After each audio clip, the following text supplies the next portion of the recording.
अस्सलाम वालेकुम व्यूअर्स, आज की इस वीडियो में हम डिस्कस करेंगे रशियन फॉर्मलिज्म। तो फर्स्ट ऑफ ऑल वीडियो को स्टार्ट करने से पहले मैं आप लोग को बता दूं, अगर आप लोग मेरे चैनल पर नहीं हैं तो काइंडली मेरे चैनल को सब्सक्राइब कर दें।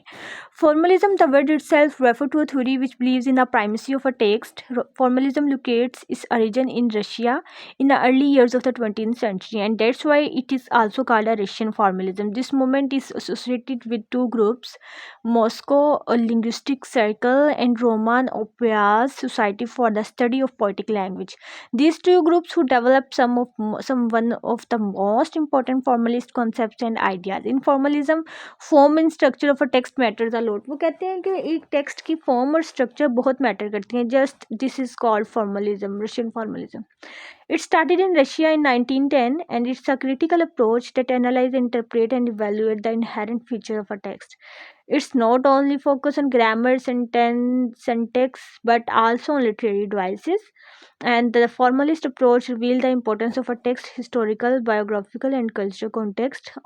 Osip Brick, Victor Boris, and Roman Jacobson was fully support the Russian formalism. Russian formalism ignores the author, his biography, historical context, just focus on a text. Early Russian formalists focus on that. Critics should be focused on the literariness of a text, form of a literary text, like rhyme, device as well. Many of the formalists were influenced in development that they made in linguistics or linguistics for didn't decipher.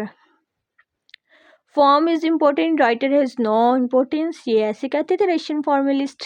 और Boris, Roman, Osip, Viktor, ये सब जो हैं famous writer थे इस theory के. Three important terms जो formalism में यूज़ हुई थी वो थी डिफेमिलियराइजेशन, लिटरेरीनेस एंड फॉरग्राउंडिंग. तो defamiliarisation is consider important techniques in formalism, or it is an artistic technique of presenting the audience as common things in an unfamiliar or strange way, so they could gain new perspective and see the world differently. According to the Russian formalist who coined this term, it is a central concept of art and poetry. Literariness of language of literature is different from the language of everyday use due to its literariness. Literariness is that a literary work in which we see true essence of literary writing. It's a unique quality that sets literary texts apart from a regular speeches. This could be used for a poetic language, imagery, metaphor. It is in simple term, literariness is what makes a study, poem, or a novel feels more like an art rather than just everyday communication. Like The Road Not Taken, for example, this is the best work of Robert Frost, and this poem creates a strong essence. Foregrounding is the linguistic strategy of put attention to a certain language, like कुछ hints दे दिए जाते हैं हमें और हमें पता चल जाता है कि next क्या होने वाला है. Feature in order to shift the reader's attention from what is said to how it is said. Foregrounding refer to a prominent portion of a text that contributes meaning, contrast with the background. Formalists, particularly a literary theory, focus on a form of a structure and rather than its content, history, and author intention.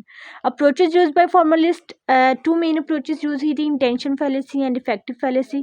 Intention fallacy should be derived from the text itself, not from the author intentions. Effective fallacy focus should remain on the text itself rather than on the emotional responses it generates in reader. In short, intention fallacy avoid considering the author intention when analyzing a text, whereas effective fallacy avoid considering the emotional impact on the author when analyzing a text. So I'm done this video. कहीं से समझ नहीं आई पूछ सकते हैं. Next video तक मुझे दीजिए इजाज़त. See you soon. अल्लाह हाफिज़.